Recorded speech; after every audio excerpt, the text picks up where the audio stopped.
तो भारतीय बाजार खरीदारी में कामकाज करते हुए, हालांकि रेंज बाउंड ट्रेड आप ज्यादा बेहतर समझेंगे इसे, करीब 23,530 के आसपास है, जहां पर इंडेक्स 23,500 के इर्द गिर्द पिछले करीब 1.5 से 2 घंटे से ही कामकाज कर रहा है। 77,000 के ऊपर इंडेक्स ट्रेड करते हुए सेंसेक्स और निफ्टी बैंक 50,000 के ऊपर फर्मली बना हुआ है, लेकिन कामकाज एक रेंज के अंदर है और जो गैप को मार्केट ने आज बनाया या जो गैप क्रिएट किया, उस गैप को ही मार्केट सस्टेन भी कर रहा है। रूपक डे हमारे साथ मौजूद है एलकेपी सिक्योरिटी से। रूपक जी नमस्कार, स्वागत है कार्यक्रम में। पहले तो मार्केट्स पे आपका एक व्यू चाहूंगा कि भारतीय बाजारों में आज है तो तेजी और निफ्टी बैंक पूरी तरह से उसको सपोर्ट कर रहा है, लेकिन उस तेजी को बाजार एक रेंज के अंदर ही होल्ड कर रहा है। गैप अप शुरुआत या जो भी स्टॉक्स थे वो पिछले 1 घंटे से उसी जगह पे खड़े हैं। आप क्या राय रख रहे हैं? मुझे लगता है कि मैं देख रहा हूँ कि निफ्टी 23,500 से लेकर 600 तक का जो 3 स्ट्राइक प्राइस है, उसमें कॉल राइटिंग बहुत चल रहा है और पुट राइटिंग खास कुछ है नहीं, उल्टा पुट अनवाइटिंग चल रहा है। एक सेलिंग प्रेशर रहेगा मोरलेस 23,400 23,600 के बीच में निफ्टी कंसोलिडेट कर सकते हैं 1-2 दिन के लिए। और बैंक निफ्टी एक ब्रेकआउट देने की कगार पे, क्लोजिंग अगर 50,300 के ऊपर आता है तो स्ट्रॉन्ग रैली देखने को मिल सकता है। 1-2 दिन में 51,000 तक जा सकता है। तो शॉर्ट टर्म व्यू निफ्टी के लिए साइडवेज और बैंक निफ्टी के लिए पॉजिटिव। तो बैंक निफ्टी के लिए एक पॉजिटिव व्यू है और आज की तेजी में भी बहुत हद तक ड्राइविंग फोर्स जो है वो बैंक निफ्टी आपको दिखाई पड़ेगा। अगर आप टॉप कंट्रीब्यूटर भी देखेंगे तो उसमें भी एचडीएफसी बैंक जैसे नाम थे जो कि आज पूरी तरह से मार्केट को सपोर्ट करते हुए दिखाई पड़ रहे हैं। उसके दम पर भी भारतीय बाजार आज एक अच्छी तेजी दिखा रहा है। रूपक सर, वो इंडिविजुअल स्टॉक्स जहां पर आपका फोकस हो? क्योंकि बजट आ रहा है तो बजट स्पेसिफिक कुछ स्टॉक्स रहेगा। जैसे कि फैक्ट एक flag flag kind of pattern breakout दिया डेली चार्ट पे, तो मेरे ख्याल से 900 तक जाना चाहिए। नीचे एक स्टॉप लॉस होना चाहिए 790 का। दूसरा स्टॉक रहेगा LTIM। अभी एक बेस फॉर्मेशन के बाद एक रैली दे रहा है, तो अपसाइड में चांसेस है कि 5400 तक जाए और नीचे एक स्टॉप लॉस मेंटेन करना होगा 4964 पे। तो 4964 का एक स्टॉप लेके LTIM यानी कि L&T इन्फोटेक माइंड ट्री, इसके ऊपर आप ध्यान रख सकते हैं। और दूसरा नाम जो है वो है फर्टिलाइजर्स एंड केमिकल ट्रेवेनकोर यानी कि फैक्ट का, जहां पर आप खरीदारी करके चल सकते हैं। रूपक सर को लग रहा है कि बजट है, बजट से ठीक पहले शायद यहां पर कुछ गतिविधियां बढ़ते हुए दिखाई पड़े, इस लिहाज से आप इनके ऊपर नजर बना के रख सकते हैं। इन स्टॉक्स के बाद आप फोकस कर लेते हैं कुछ शेयरों पर जहां पर आज आपको नजर रखनी होगी। पहले मिड कैप इंडेक्स लेकर आएगी कि मिड कैप इंडेक्स में आज हलचल है, लेकिन मिड कैप से ज़्यादा अच्छी हलचल आपको स्मॉल कैप में दिखाई पड़ेगी। मिड कैप 0.5% ऊपर है, स्मॉल कैप 1% ऊपर है, तो कैश मार्केट के शेयरों में ज़्यादा एक्शन देखने को मिल रहा है। मिड कैप के टॉप गेनर्स में सबसे पहले आता है IDFC फर्स्ट का नाम, करीब 4% के आसपास की बढ़त है। M&M फाइनेंशियल 3.5% ऊपर कामकाज कर रहा है। इसके अलावा बालकृष्ण इंडस्ट्री और जुबिलेंट फूड दोनों में 3% के आसपास की बढ़त देखने को मिल रही है। इसकी मिड कैप के गेनर के बाद लूजर्स के ऊपर नजर डालिए तो एक और मैक्स हेल्थ केयर जहां पर 2-2.5% के आसपास की फॉल है। आदित्य बिरला कैपिटल करीब 1.5% नीचे, एलकेम लैब 2% नीचे और साथ साथ लुपिन 2.25% के आसपास का फॉल यहां पर भी देखने को मिल रहा है। तो मिड कैप लूजर्स में इनका नाम। NBFC में M&M financial, LIC housing finance, PNB housing सब में खरीदारी आज अच्छी broader based buying NBFC space में देखने को मिल रही है आज। लेकिन फोकस है रेलवे शेयरों पर। एक दुखद हादसे के बाद डिफेंस रेलवे के जो सिक्योरिटी रिलेटेड स्टॉक्स हैं वहां पर तेजी है। सो HBL पावर 7% ऊपर, कर्नेक्स माइक्रो 5% ऊपर, इरकॉन 2.5% ऊपर और RVNL करीब 2-2.25% के आसपास की बढ़त यहां पर है। ऑटो एंसिलरी शेयरों में बॉश आज नए हाइस पर 3.5% ऊपर, संवर्धना मदरसन नए हाइस पर 3.25% ऊपर, मिंडा कॉप और असाही इंडिया ग्लास दोनों में ही 4 से लेकर 8% तक की तेजी देखने को मिल रही है। ऑटो एंसिलरी के अलावा फार्मा स्पेस जो कि आज प्रेशर में है, Alkem lab, Laurus lab, Biocon, lupin, Aurobindo pharma, max health care, ऐसे बहुत सारे नाम हैं जो कि आज दबाव में कामकाज कर रहे हैं। लेकिन आज का जो स्टार सेक्टर है वो है डिफेंस, जहां पर जोरदार तेजी है। हिंदुस्तान एरोनॉटिक्स लिमिटेड 5.5% की एक शानदार तेजी यहां पर देखने को मिल रही है। इसके अलावा माझगांव डॉक 6.5 7% ऊपर है, भारत डायनेमिक्स 2.5% ऊपर है, पारस डिफेंस 20% का अपर सर्किट स्टॉक में लगता हुआ दिखाई पड़ रहा है। इन सब पे पहले बात भी कर लेते हैं इनफैक्ट, क्योंकि आज बाजार में पूरी तरह से एक अच्छी तेजी है, तो इस पर हम आगे चर्चा करेंगे ही। लेकिन रूपक HAL 5500 रुपए के आसपास पहुंच गया, Mazagon dock 4100-4200, in fact Cochin shipyard यहां पर भी खरीदारी है, पारस डिफेंस सर्किट लग गया। डिफेंस स्पेस में कोई स्टॉक जो आप पिक कर पा रहे हो? जी, HCL का रहेगा पिक, क्योंकि जो प्रीवियस जो हाई था, जो कंसोलिडेशन हाई था, उसके ऊपर ट्रेड कर रहे हैं अभी। तो अपसाइड में 6100 तक जा सकता है इमीडिएटली। और जब तक 5300 को सस्टेन करे तब तक पॉजिटिविटी बरकरार रहेगा, तो 5300 का स्टॉप लॉस पे लॉन्ग किया जा सकता है इस लेवल पे। तो 5300 का एक स्टॉप लेके लॉन्ग कर सकते हैं। बाकी 2-3 नाम भी हैं रूपक इसमें, जैसे कोचिन हुआ या बीईएमएल हुआ। फॉर द सेक बीईएमएल को देखिए, नया हाई बना रहा है लगातार, कोचिन शिपयार्ड में खरीदारी है। इवन पारस डिफेंस जैसे स्टॉक में आज अपर सर्किट लग गया। सो इनमें से कोई नाम एचएल के अलावा? एचएल के अलावा अगर बीईएल 4800 के ऊपर सस्टेन करता है तो उसके बाद स्ट्रॉन्ग अपसाइड टुवर्ड्स 5400 तक जा सकता है, और तब स्टॉप लॉस बन जाएगा 4600। तो उससे पहले 4800 को सस्टेन करना पड़ेगा अपसाइड के लिए। 4800 के ऊपर सस्टेन करना इंपॉर्टेंट है, उसके बाद शायद यहाँ पर तेज़ी बनते हुए दिखाई पड़े। लेकिन आज अच्छा अप मूव है बीईएमएल में। बीईएमएल को अगर आप साइड में भी रख दें तो Cochin shipyard, Mazagon dock, Hindustan aeronautics limited, Paras defence, सारा डिफेंस स्पेस जो है वो एक ज़बरदस्त फोकस के साथ, ज़बरदस्त तेज़ी के साथ कामकाज करता हुआ दिखाई पड़ रहा है। इस पर हम आगे भी चर्चा करेंगे कि किस तरह की डिटेल यहाँ पर आते हुए दिखाई पड़ रही है। लेकिन दूसरा जो सेक्टर है वो रेलवे स्पेस है रूपक, जहाँ पर आरवीएनएल हो, इरकॉन हो, इन दोनों में खरीदारी है। क्या जो नॉन पीएसयू रेलवेज हैं वहाँ पर भी खरीदारी है। अच्छा, पहले यतिन आ गए, जरा यतिन से ही बात कर लिया डिफेंस स्पेस को लेकर, इसके हम चर्चा कर भी रहे थे। यतिन, आज डिफेंस स्पेस जबरदस्त उछाल के साथ कामकाज कर रहा है। एचएल तो ऑलरेडी फोकस में है ही, बाकी क्या हुआ ऐसा डिफेंस में जहां पे एक जबरदस्त रफ्तार है? तो देखो, सबसे पहले जहां तक कि डिफेंस शेयरों का सवाल है, 3-4 बड़े ट्रिगर्स हैं। सबसे पहला ट्रिगर है एचएल को 156 प्रचंड हेलीकॉप्टर, जो लाइट कॉम्बैट जो हेलीकॉप्टर्स हैं, इसका ऑर्डर मिलना। न्यूज़ रिपोर्ट्स के हिसाब से 40-45 हज़ार करोड़ से ज़्यादा का ही ऑर्डर है, और शायद इसीलिए आज एचएल डिफेंस कंपनियों में सबसे टॉप गेनर है। 4 से 5% का मुंह दिख रहा है। दूसरी बात कि बहुत सारे डिफेंस के शेयर्स इंक्लूडिंग शिपयार्ड शेयर्स चल रहे हैं, चाहे वो जीआरएससी हो, कोची शिपयार्ड हो, मझगांव डॉक हो। यहाँ भी अगर हम देखें तो जो पनडुब्बियाँ हैं या जो एयरक्राफ्ट कैरियर्स हैं और दूसरी जो स्टेल्थ शिप्स हैं, इनका ऑर्डर्स जो है वो प्रोसेस हो जाएगा अभी, और यहाँ भी बड़े बड़े ऑर्डर्स मिलने के संभावना है। तो सारे के सारे शिपयार्ड स्टॉक्स फोकस में हैं। थोड़े दिनों पहले डिफेंस मिनिस्टर का बयान आया था कि 50,000 करोड़ से ज़्यादा के एक्सपोर्ट्स का टारगेट रहेगा भारतीय डिफेंस कंपनीज के लिए।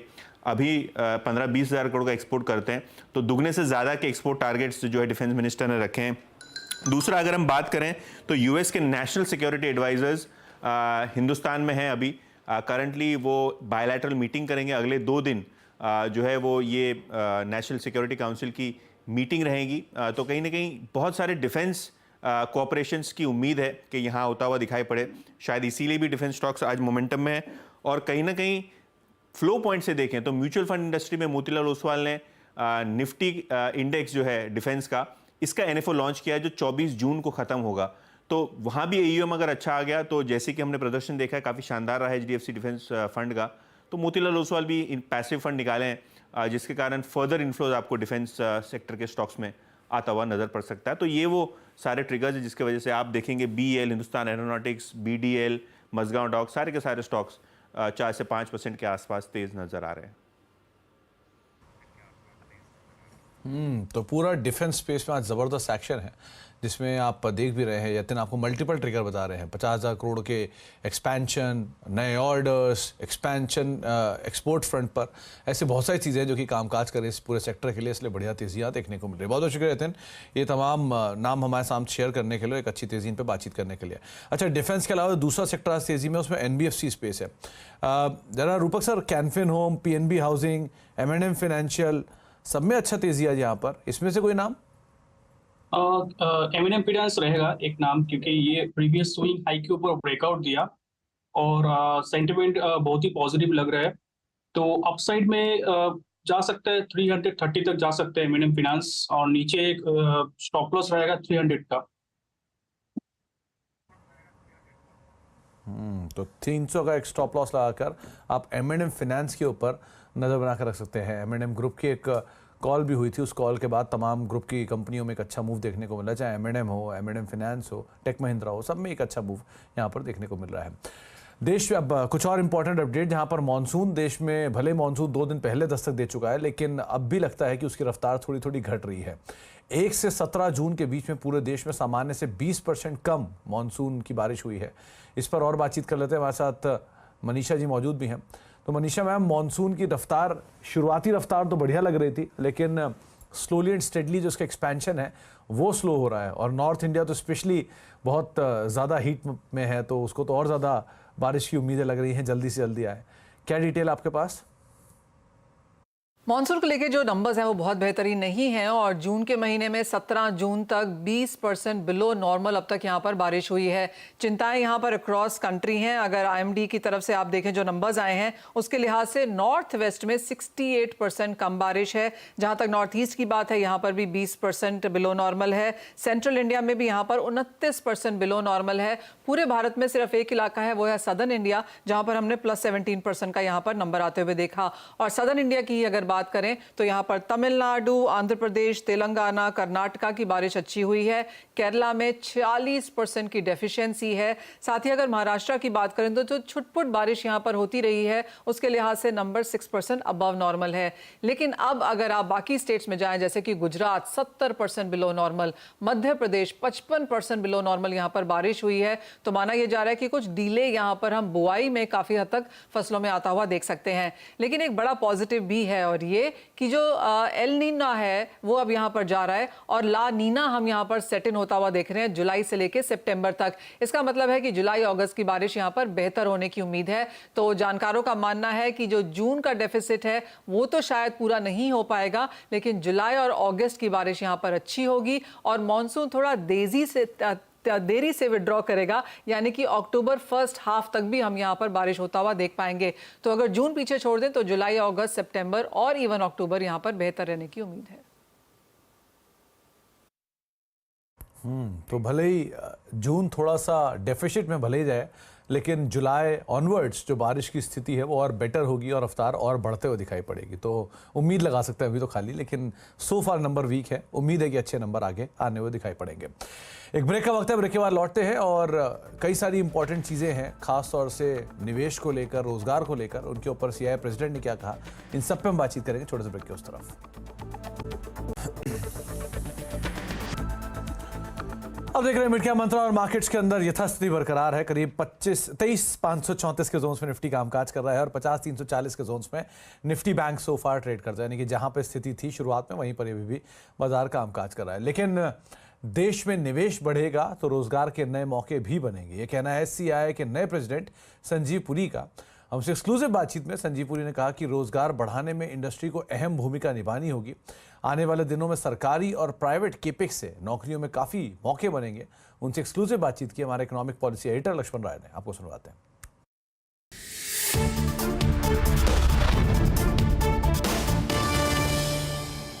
यहाँ से आपको क्या लगता है कि एम्प्लॉयमेंट जनरेट करने के लिए जिस लेवल की डिमांड हमें आ रही है एम्प्लॉयमेंट के लिए, गवर्नमेंट को क्या करना चाहिए? देखिए, पहली बात तो ये है कि ऐसा कहना कि एम्प्लॉयमेंट जनरेट नहीं हो रही है तो मैं समझता हूँ वो ठीक नहीं होएगा। बिकॉज जो पब्लिक इन्वेस्टमेंट है कैपेक्स का, जो प्राइवेट कैपेक्स है, तो ये सब चीज़ें तो जॉब्स क्रिएट करते हैं, जॉब्स क्रिएट करते हैं। यस, आपकी ये बात सही है कि और जॉब्स क्रिएट करते हैं, हाँ, और जॉब्स क्रिएट करनी है, और गुड क्वालिटी जॉब्स क्रिएट करनी है। और फार्मिंग एंड में जहाँ पे लगभग 50% हमारी दी लेबर पार्टिसिपेट करती है, उसमें incomes have to improve. So all these things are there, more jobs is to be created, very much so. And इसकी पहली बात तो मैं ये भी कहूँगा कि इसमें इंडस्ट्री की भी जिम्मेदारी है। गवर्नमेंट से हम जो एनेबलर्स की जो सजेशंस रखेंगे वो है, उसके बाद उसमें इंडस्ट्री का भी रोल है, और प्राइवेट कैपेक्स अभी इंप्रूव कर रहा है।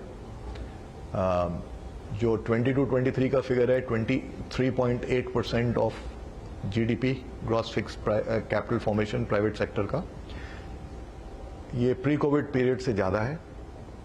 So it's on the right trajectory, and ये इसलिए राइट ट्रेजेक्ट्री में है क्योंकि काफ़ी पॉलिसी इंस्ट्रूमेंट्स जो सरकार ने पहले काफ़ी सालों से स्टेप बाय स्टेप जो आई हैं, उसका क्यूमुलेटिव इम्पैक्ट है।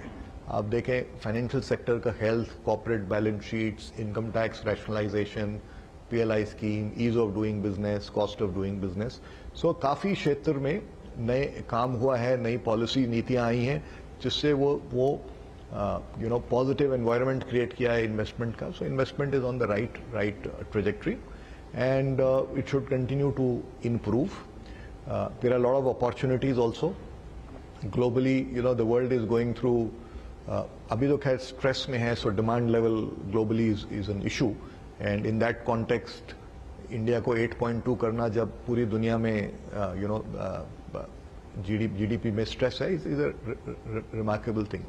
But from an opportunity perspective, if you look at it, the world will go through, is going through energy transition, digital transition. The world also has a demographic transition, right? World is also facing an issue of food and nutritional security. So all of these actually offer opportunities for India. And the good news is that we are already काफी इस area में काम हो रहा है and Indian economy की strength है इस एरिया में. स्पेसिफिक सवाल आपसे पूछूं. हाँ, मैं इसको 1 मिनट आपका ये कंप्लीट कर दूं. So given this landscape we have to really ask about how can we provide next set of impetus to private investment.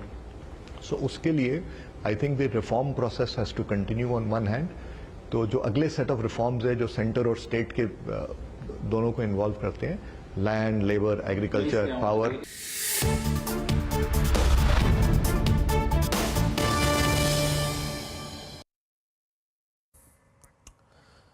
तो आप संजीव पुरी जी को एक्सक्लूसिवली सुन रहे थे CNBC आवाज पर, खासतौर से रिफॉर्म्स को लेकर, एम्प्लॉयमेंट जनरेशन को लेकर, ग्रोथ को लेकर, आउटलुक को लेकर, इन सब पर आपने उनकी बातचीत सुनी. आगे भी आप समय समय पर सुनते रहेंगे डिटेल्स. लेकिन ब्रेक पे जाने से पहले खिलाड़ी नंबर 1 का अपडेट आपके सामने आएगा. इस हफ्ते 3 खिलाड़ी, इसमें सोनी पटनायक हैं, प्रदीप चंदानी है, अरुण कुमार मंत्री हैं. तो सोनी की तरफ से 2 चेंजेस हैं. पहला, पावर ग्रिड उन्होंने जो कॉल दिया था 360 के टारगेट्स के लिए, उसमें उन्होंने प्रॉफिट्स को बुक कर लिया है 330 के जोन्स के आसपास. इसके अलावा सोनी ने एक IDFC लिमिटेड पर एक बाय कॉल जो इनिशिएट की थी, वहां पर भी अपने प्रॉफिट्स को बुक कर लिया. 128 के टारगेट से 119 के आसपास अपने प्रॉफिट्स को यहां पर बुक कर चुकी हैं. रिटर्न के हिसाब से अगर तीनों, ये एक और रिटर्न अरुण की तरफ से भी है, एक बार अपडेट, जहां पर असाही में उन्होंने अपने प्रॉफिट्स को बुक कर लिया है 668-69 के जोन्स में. 710 से एक टारगेट उन्होंने यहाँ पर भी दिया था. जो असाही वैसे भी अच्छी तेजी में कामकाज कर रहा है. रिटर्न वाइज सो फार सिचुएशन ऐसी है कि 1.35% रिटर्न है सोनी जी का, अरुण का रिटर्न करीब 1.25% के आसपास है और प्रदीप का रिटर्न -1.3% के आसपास है.